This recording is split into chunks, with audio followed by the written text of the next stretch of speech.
Quand je rentre dans une salle de cinéma, en fait, je me sens bien, je me sens protégé chez moi, à l'aise. J'aime cette ambiance, j'aime la semi-obscurité, j'aime arriver avant le film, je déteste arriver pile. Il me faut toujours un petit temps, il faut que je regarde, voir les gens, le public, qui vient voir ce film. Il ne respire que pour cela, pour ces images qui se projettent sur l'écran de sa vie. Le cinéaste est tombé dedans quand il était petit et ne s'en est jamais remis.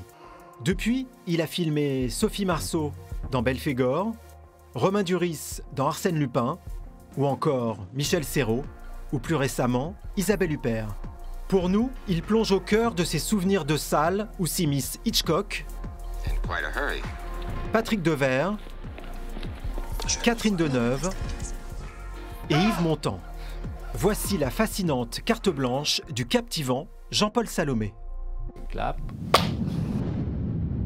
Pourquoi je filme? Parce que en fait, j'ai eu envie très tôt de filmer et de faire des films. J'ai eu la chance d'avoir une petite caméra, je devais avoir 10-11 ans. Et à partir de là, j'ai eu envie de filmer, mais filmer tout de suite des histoires. C'était pas filmer, faire des documentaires, filmer la nature, un chien ou je sais pas quoi. C'était filmer des gens et inventer des histoires. Donc, dès l'enfance, avec mes copains, j'allais les chercher le jeudi après-midi pour tourner des courts-métrages, en fait.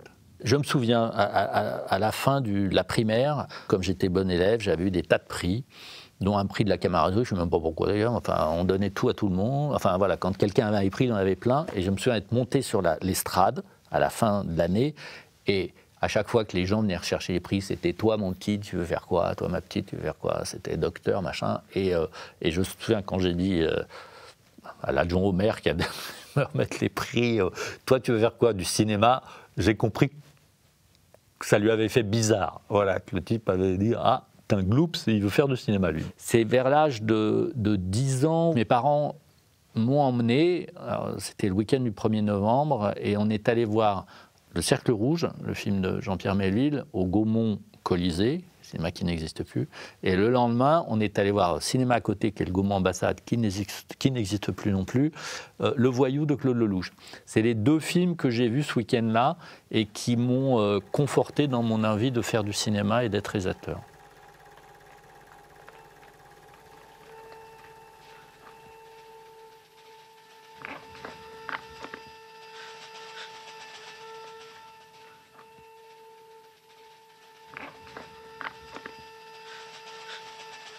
Ah, la fameuse scène du délirium très mince dans Le Cercle Rouge.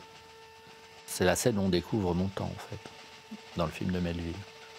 C'est quand même une scène assez folle. D'autant qu'à l'époque, il faut quand même dire, il n'y a pas d'effet numérique. Hein.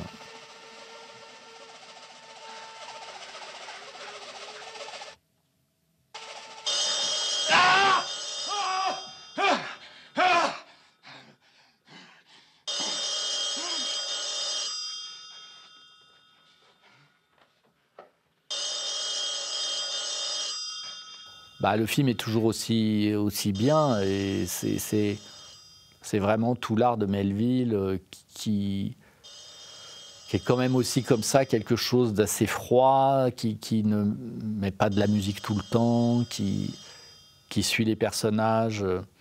Il y a quelque chose quand même finalement d'assez pudique dans ce qu'il fait et en même temps un peu au scalpel, quoi. Quittez l'appareil. Mon nom ne vous dira rien. Je suis l'ami d'un de vos amis, j'aimerais vous rencontrer. Oui, certainement. Certainement. Quand et où? Eh bien, je ne sais pas. Voulez-vous vers minuit? Oui, où exactement?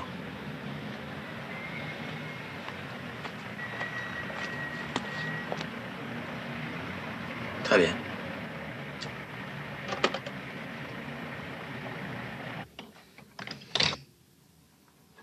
Moi, en plus, évidemment, j'ai vu le film à 10 ans, donc au-delà du film, c'est tout ce que ça représente dans ma vie, et je ne peux pas ne pas y penser quand je revois le film.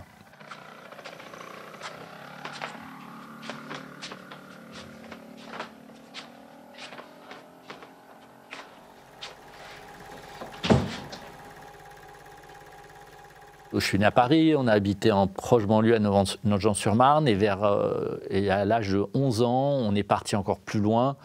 Alors en grande banlieue, ça s'appelle toujours Ozoir-la-Ferrière, et à l'époque il n'y avait rien, quoi. On était dans une espèce de zone. C'est vrai que d'être en banlieue, pour moi, comme jeune cinéphile, ça m'a coupé de... J'étais pas du tout un enfant de la cinémathèque parisienne, comme d'autres ont pu l'être. Donc là, c'était principalement du cinéma français, qu'on disait à l'époque commercial, mais il y avait quand même des films de Chabrol, il y avait peut-être pas les films de Godard de l'époque, qui déjà commençaient à prendre un sillon un peu différent, mais il y avait les Truffaut, les Chabrol, il y avait des films comme ça. Il n'y avait pas les films de Rivette, ça c'est sûr. Il n'y avait pas forcément les films de Romer. Ça circonscrivait quand même une cinéphilie. À l'époque, il y avait le ciné-club de Claude Jean-Philippe sur Antenne 2, on appelait, quand il y avait les cycles, justement, Bergman, ou après les cycles Hitchcock. J'ai le souvenir souvent d'avoir vécu ce genre de soirée avec ma mère.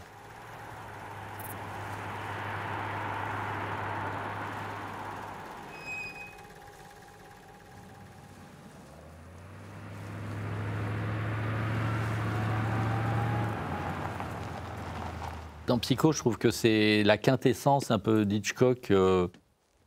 Comme on dit, ça ne peut être que du cinéma, ça ne peut être qu'un film, ça n'est racontable qu'avec des images. Et puis, il y a cette espèce de dramaturgie insensée avec, à la moitié du film, donc le personnage principal, qu'on croit être le personnage principal, qui va disparaître, avec la fameuse scène de la douche. Hold it there.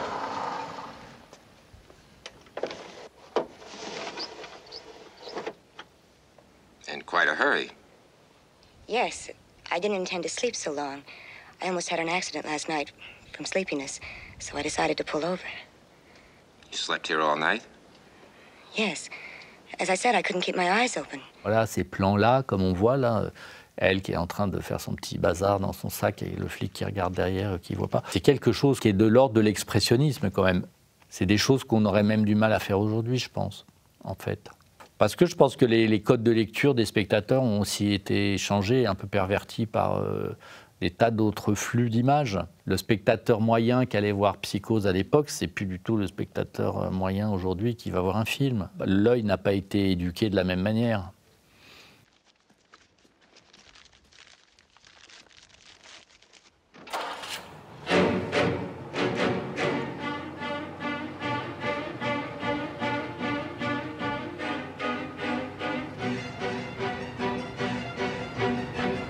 C'est lui qui disait, il filmait les histoires d'amour comme les meurtres et les meurtres comme des histoires d'amour. C'est quand même une espèce de sensualité assez froide et en même temps une vraie sensualité quand même, et que ce soit dans le meurtre, dans le polar. C'est comme un jeu perpétuel avec le spectateur, qui titille, qui l'effraie, qui le tient en haleine. Enfin voilà, il y a toujours quelque chose de l'ordre du rapport au spectateur quand même. Et ça marque, ça, quand même.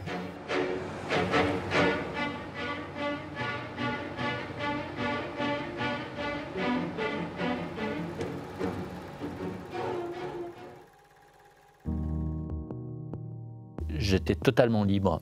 J'étais pas un gamin qui faisait des conneries.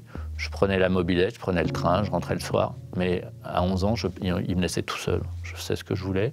Et j'allais à Paris, je prenais mon petit billet de train. Ma mère me déposait à la gare. Et le soir, je rentrais avec mon père qui, lui, travaillait à Paris et me ramenait en voiture. Mais entre le moment où ma mère me déposait au train et le soir, personne ne me demandait ce que j'allais faire. Donc j'allais au cinéma, sur les Champs-Élysées, et puis après, j'allais voir les bureaux de Lelouch. Ça passait mes après-midi, mais je pouvais faire ça tous les mercredis, quasiment, comme une obsession. C'est vrai que j'ai eu envie de m'identifier à Claude Lelouch, parce qu'en fait, souvent dans mon enfance, je me suis identifié à des figures masculines.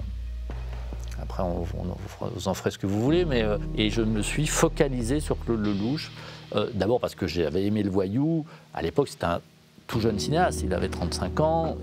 C'était un type qui enchaînait les succès. On parlait beaucoup de lui, etc. J'étais un peu fan. Il y avait quelque chose qui me fascinait dans le fait qu'il faisait ses films, dans le fait qu'il tournait beaucoup, dans le fait qu'il enchaînait les projets, dans les faits qu'il vivait le cinéma comme une sorte de passion. Identifier Lelouch comme un père possible, Ça m'allait. Et je pense que ça a joué comme ça, jusqu'au moment où je l'ai rencontré. Ça l'a amusé, évidemment, de voir un gamin de 10-12 ans comme ça traîner. Et on a sympathisé comme ça.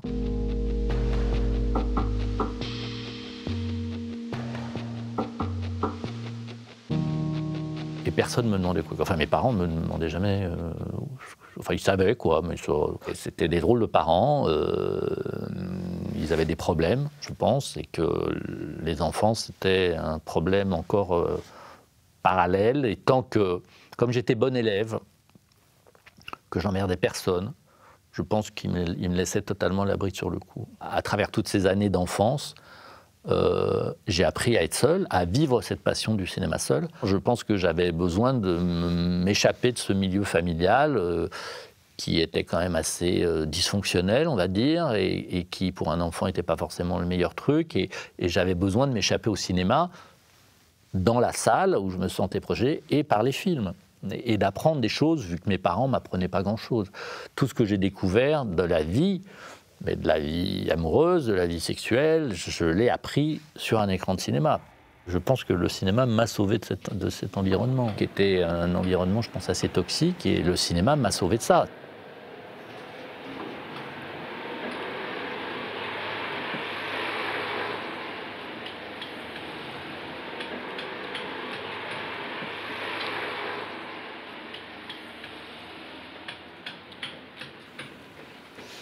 Série noire.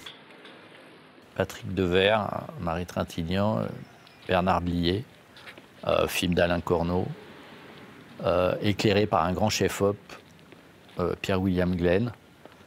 Voilà, avec justement cette volonté de rester dans une lumière naturelle, de faire de la caméra à l'épaule, comme il fait là, ou même là, il n'est peut-être pas à l'épaule, mais il roule sur je ne sais pas quoi, mais pas sur un travelling et tout ça. C'était une espèce de liberté d'image. Corneau était aussi un formaliste, hein. Il aimait beaucoup, c'était important. Et puis, ces personnages, incroyables. Oh mon petit Franck, comme je suis heureux qu'il vous ait relâché aussi vite. Vite? Qu'est-ce que vous appelez ça vite? Lâchez-moi, Poupard, lâchez-moi, vous faites très mal, enfin quoi? Mais lâchez-moi, il y a à peine 1 heure que votre femme m'a remboursé. Elle a déposé une enveloppe ce matin, j'ai tout de suite appelé Marcel. Enfin, je suppose que c'est votre femme parce que elle est passée en courant, j'ai pas eu le temps de lui parler. Et qui voulez-vous que ce soit? Je sais pas. Vous n'allez pas l'air au courant? Si, bien sûr. Je savais pas qu'elle avait trouvé le pognon aussi vite, c'est tout. Ce Patrick Devers, c'est vraiment quand on revoit vos clients qui ont téléphoné, beaucoup de ses films, et celui-là en particulier, on s'aperçoit que c'était un comédien hors pair et hors norme, et combien après il a manqué d'ailleurs, je pense, au cinéma français. Parce qu'il avait cette espèce de force et de grâce et de vraie fragilité.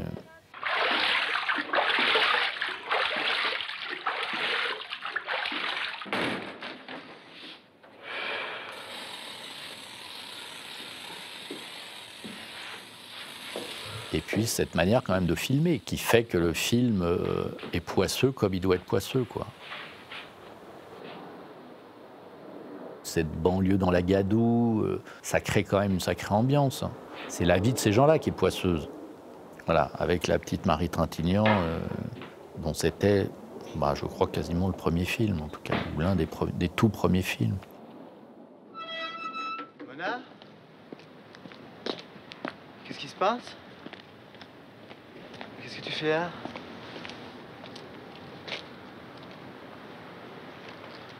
Mais non, je suis seul. Allez, pas peur. Ah, viens. Alors on part? Partir? Mais qu'est-ce que tu débloques? Mona. Allez, viens parce qu'on se les gèle ici. Viens. Viens.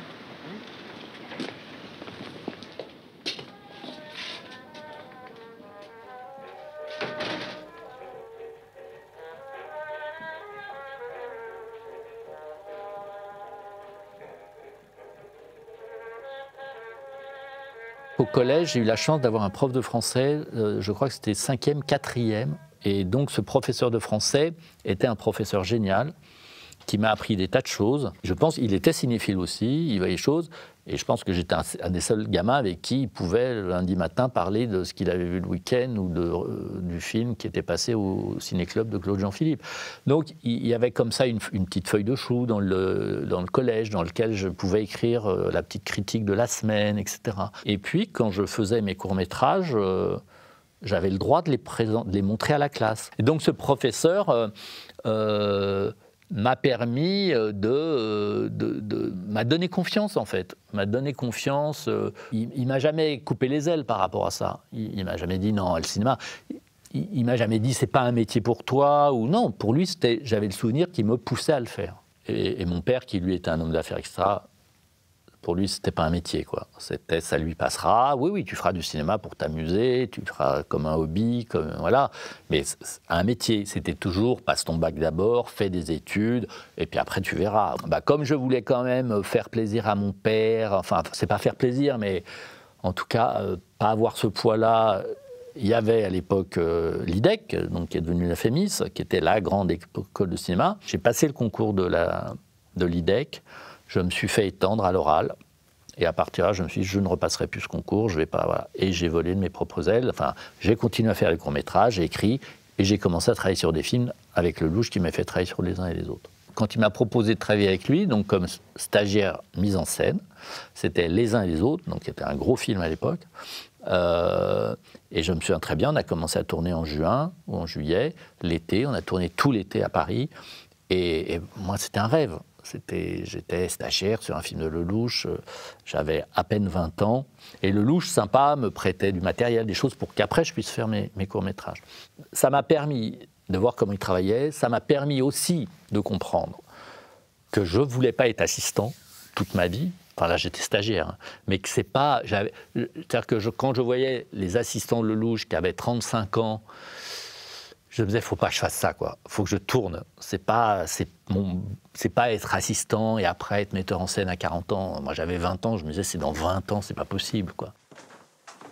On ne parlait que de ça hier dans le dernier métro. Les répétitions de La Reine morte à la Comédie Française vont peut-être s'arrêter. Pourquoi? Mon talent est juif? Pas tombé loin. Daxia se propose de révéler bientôt toute la vérité sur les juifs qui s'incrustent encore à la Comédie Française. Et d'après Daxia, Jean Yonel serait un juif roumain. Je ne sais pas si Yonel est juif, demi-juif ou quart de juif. Ce que je sais, c'est qu'il a tort de rester. Ce qu'il faut, c'est fuir. Fuir au bout du monde, loin des fous. Ce sont des fous, tu comprends? Des fous. Pas seulement en Allemagne, mais ici, Daxia, les autres.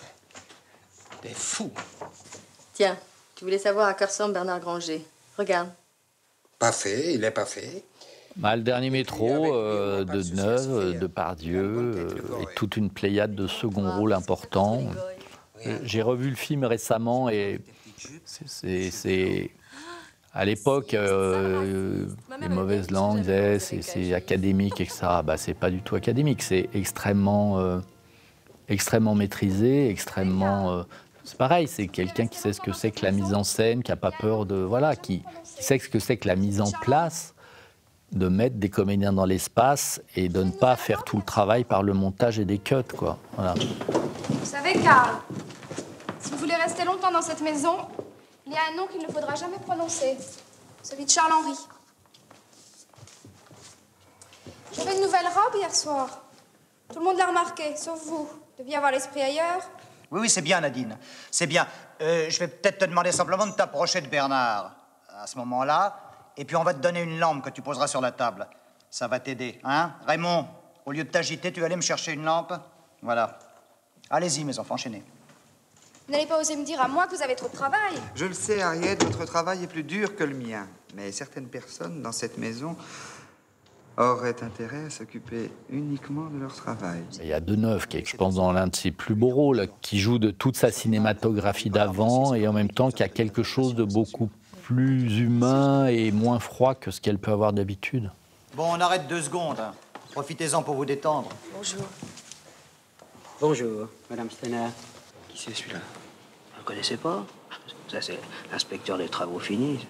C'est Daxia, le critique de Je suis partout. Oh, c'est lui, Daxia? Non, je l'imaginais pas du tout comme ça, alors. Moi, j'aimerais bien lui être présenté. T'es pas dégoûté, toi, au moins. Et puis Depardieu, qui était quand même finalement très différent chez Truffaut, aussi bien là que dans La femme d'à côté. Et finalement, dans les films de Truffaut, il ne parle pas comme dans les autres films. Enfin, il a une diction assez particulière, quelque chose qui n'est pas naturel, mais qui passe très bien, quoi. C'est peut-être le côté Jean-Pierre Léaud, je dirais. Qu'est-ce qu'il est venu faire ici, Daxia? Mais il aime bien venir renifler les ambiances de répétition comme ça. Remarque, il fait ça que pour les pièces qui l'intéressent, alors... Mais il va écrire un article, alors? Oh, je sais pas, il écrira ou il écrira pas. Bah, tu vois, je préférais qu'il nous oublie un petit peu. Hein, mais... Je vais aller le voir. Non, reste là, reste là. Avec le temps, il y a quelque chose proche de ce qu'adorait Truffaut dans le cinéma de Jean Renoir, finalement. Oui, Le Dernier Métro, c'est un peu sa grande illusion aussi, quelque part. Je pense qu'il y a quelque chose où tout est là, quoi. Et tout ce que fait Truffaut quand il le réussit. Pourquoi est-ce que vous me dites ça? Parce que c'est dans la pièce. En fait, j'ai réussi à passer de stagiaire à metteur en scène parce que je continuais à faire des courts-métrages et des moyens-métrages. Et que du coup, je pouvais les montrer à des comédiens, à des producteurs, à des agents. Et c'est la somme de ces courts-métrages qui, au fur et à mesure, a fait que j'ai rencontré des gens, que j'ai pu en parler, que j'ai pu expliquer tout ça. Donc je pense que ça a joué énormément. Mon opiniâtreté a été... C'est-à-dire que je suis toujours resté un peu comme le gamin de 12 ans qui fait le pied de grue en bas de chez Lelouch. Je peux faire la même chose avec Isabelle Huppert, enfin pas forcément en bas de chez elle, mais avoir envie, et à un moment donné, ce désir-là, et les gens en face le ressentent. Parce que quand j'ai tourné La Daronne, un des plus beaux compliments que m'ait fait Isabelle, c'était de me dire, mais qu'est-ce qu'on s'amuse avec toi? Elle m'a dit, je ne me suis pas amusé comme ça depuis Chabrol, où il y a quelque chose de très simple, de très... Et bien en fait, j'ai toujours l'impression de faire un peu des films avec mes copains, quoi. Sauf que là, maintenant, c'est Isabelle Huppert et d'autres, mais c'est comme si je tournais avec mes copains de classe, et je pense que je garde la même énergie, le même enthousiasme.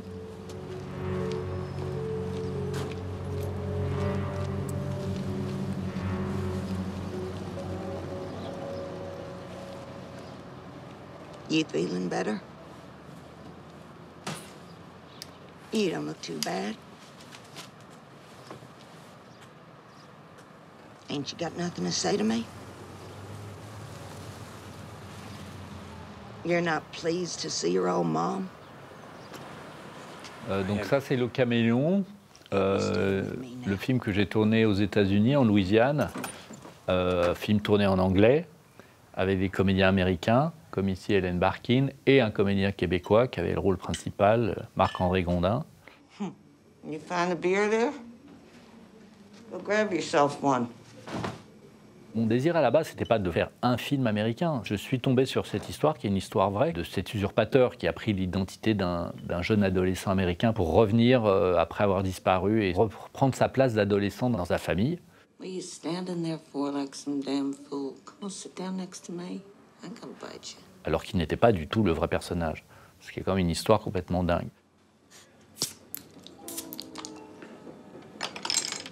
Cheers. Welcome to hell. Donc j'ai tourné là-bas. On a tourné le film comme un film indépendant, en 25 jours. Le film n'a pas coûté cher.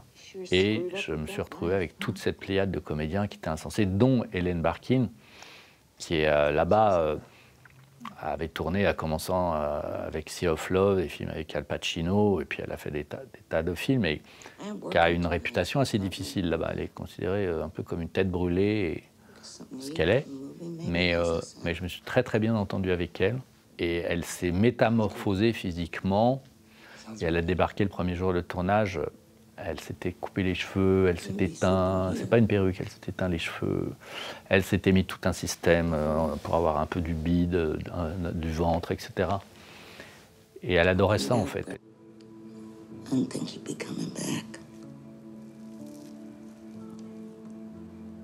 Ce qu'elle donnait, ça l'épuisait et on ne pouvait pas faire des prises et des prises parce qu'elle était, pour arriver à ce stade entre la fébrilité, l'alcoolisme, etc., c'était très, très dur à jouer pour elle et elle ne pouvait pas faire 40 fois ça, quoi. Voilà.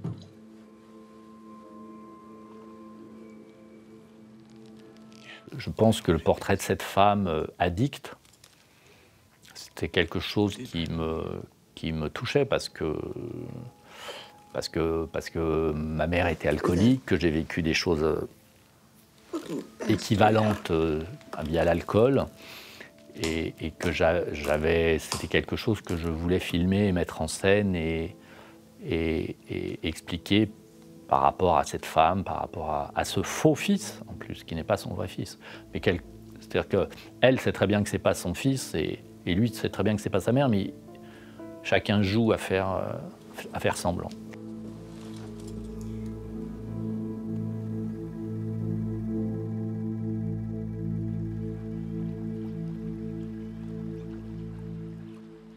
Si j'étais pas cinéaste, je ne sais pas ce que je serais devenu. Sincèrement, je ne dis pas ça comme une...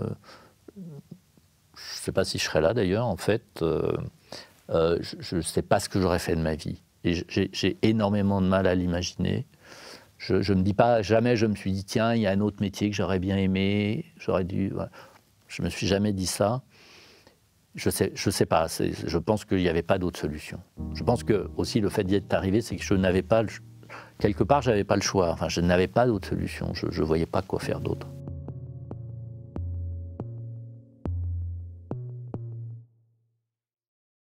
Les Demoiselles de Rochefort. J'en ai deux. Elle et lui, de Léo McCarey, le remake, et le film de Almodovar, Parle avec elle. J'offre rarement des films, mais j'offre pas mal de bouquins. Celui que j'ai le plus ouvert, et ouvert aussi, c'est le Truffaut Hitchcock. L'année dernière à Marienbad, moi là, j'ai essayé 10 fois. Mulholland Drive, mais je m'en fous. Ça me va très bien comme ça. Je cherche même plus à le comprendre. Les temps modernes, Charlie Chaplin. Les Enchaînés, d'Hitchcock, avec Cary Grant et Ingrid Bergman. J'aimerais beaucoup aller sur un tournage de Spielberg pour voir comment il fait, comment il tourne. J'aurais adoré tourner avec Simone Signoret. Présent, j'aime beaucoup une comédienne américaine qui s'appelle Jessica Chastain. Charlie Chaplin. Oh là là, oh bah, Les Demoiselles de Rochefort, c'est pas mal. Ouais, ça c'est beau. Bah, j'ai réalisé mon rêve d'enfant. Ok, merci beaucoup. Voilà.